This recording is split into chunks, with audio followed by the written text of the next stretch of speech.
அவ்வளவு டிமாண்ட் இருக்கான ஆட்கள் இல்லை. தமிழ் படிச்சா என்னெல்லாம் வேலை வாய்ப்புகள் இருக்குன்னு வந்து தொகுக்க ஆரம்பிச்சோம். தமிழ் கத்துக்கணுன்றதுக்கான காரணம் வந்து நம்ம இறந்த காலத்துல வைக்க கூடாது. தமிழ் படிக்கணுன்றதுக்கான காரணத்தை வந்து நம்ம எதிர்காலத்துல வைக்கணும். ஏன் தமிழ் படிச்சா எதிர்காலத்துல எனக்கு அது எப்படி பயனுள்ளதா இருக்கும் அப்படின்றத நோக்கி நம்ம இந்த ஆய்வகத்தை கொண்டு போகணும் அப்படின்னு நினைச்சோம். அதுக்கு முதல் பணியா என்ன பண்ணோம்னா, தமிழ்ல என்னெல்லாம் பணிகள் இருக்கு, தமிழ் படிச்சா என்னெல்லாம் வேலை வாய்ப்புகள் இருக்குன்னு வந்து தொகுக்க ஆரம்பிச்சோம். ஒரு 150 பணிகள் வந்து தொகுத்தோம். இன்னைக்கு இருக்கிற பணிகள், நான் நாளைக்கு வரப்போற பணிகள் சொல்லல. சில பணிகள் உதாரணத்துக்கு சொல்லணும்னா, விளையாட்டு வர்ணனையாளர்ன்ற ஒரு பணி இருக்கு. அந்த பணி வந்து அவ்வளவு டிமாண்ட் இருக்கான ஆட்கள் இல்லை.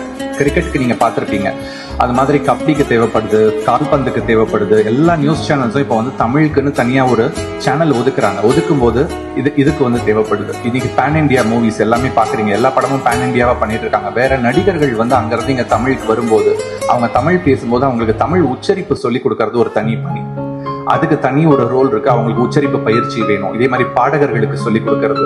நிறைய இடத்துல வந்து சேர் பொசிஷன், பெரிய பெரிய யூனிவர்சிட்டிஸ்ல, இன்டர்நேஷனல் யூனிவர்சிட்டிஸ்ல சேர் பொசிஷன்ஸ் வச்சிருக்காங்க. ஸோ இது எல்லாத்துக்குமான ஒரு கைடன்ஸ், எப்படி வந்து ஒரு அழகான ஒரு பாதை அமைச்சு கொடுக்கறதுக்காக இந்த ஆய்வகத்தை பண்ணணும்ட்டு வந்து முடிவு பண்ணோம்.